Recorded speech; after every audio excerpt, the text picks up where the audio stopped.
was a shocking report today in the New York Times. If you think you understand just how expensive and corrupt the for-profit capitalist healthcare system is in this country, think again. It is much, much worse than anybody could have imagined. Here are some specific examples and specific facts.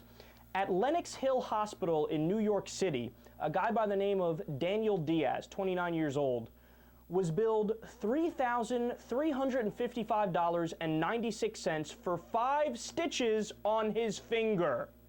At a hospital in Jacksonville, Florida, a guy by the name of Arch Roberts Jr., 56 years old, was charged more than $2,000 for 3 stitches.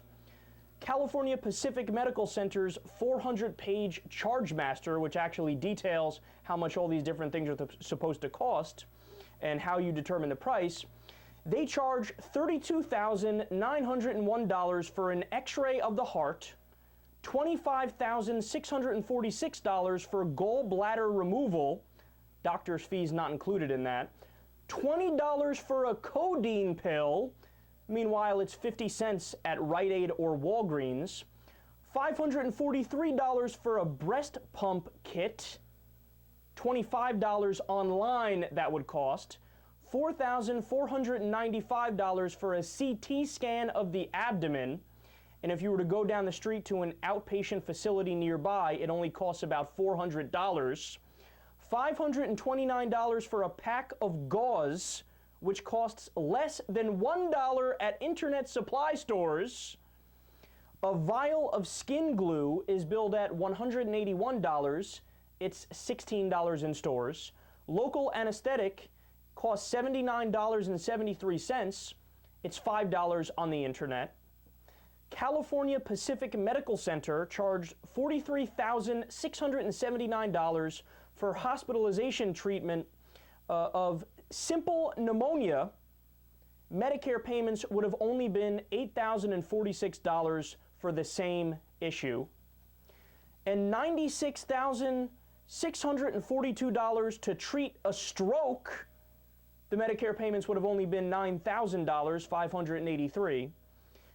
Bob Weinkauf is another example of somebody who's been screwed by the system. He was charged $1.50 for 325 milligrams of acetaminophen, that's generic Tylenol.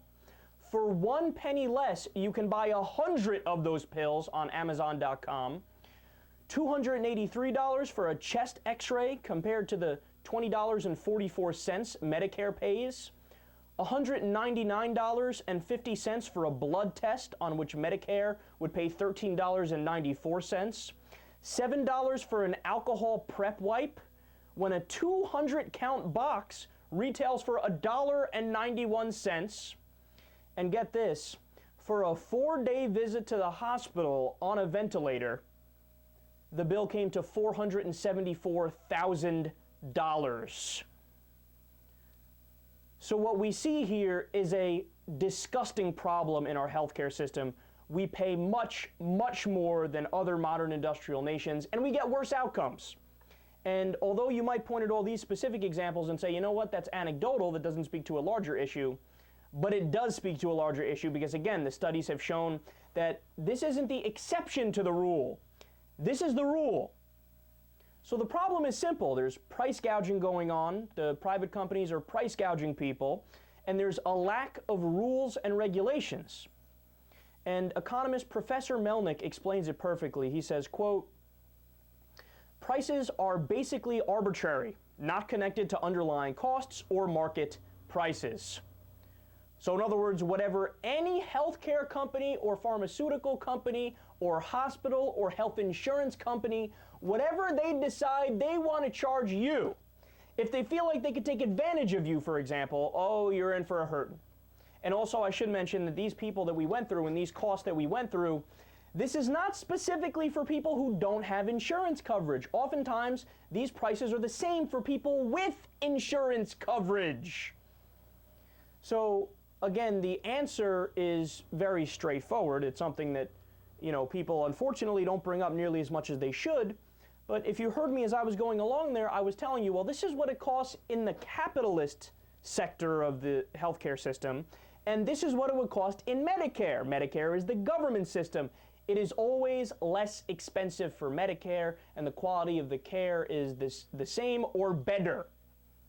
Okay, so if we actually wanted to spend a sane amount on our health care, and if we actually wanted to cover everybody, all we would have to do is switch over to a Medicare for all system.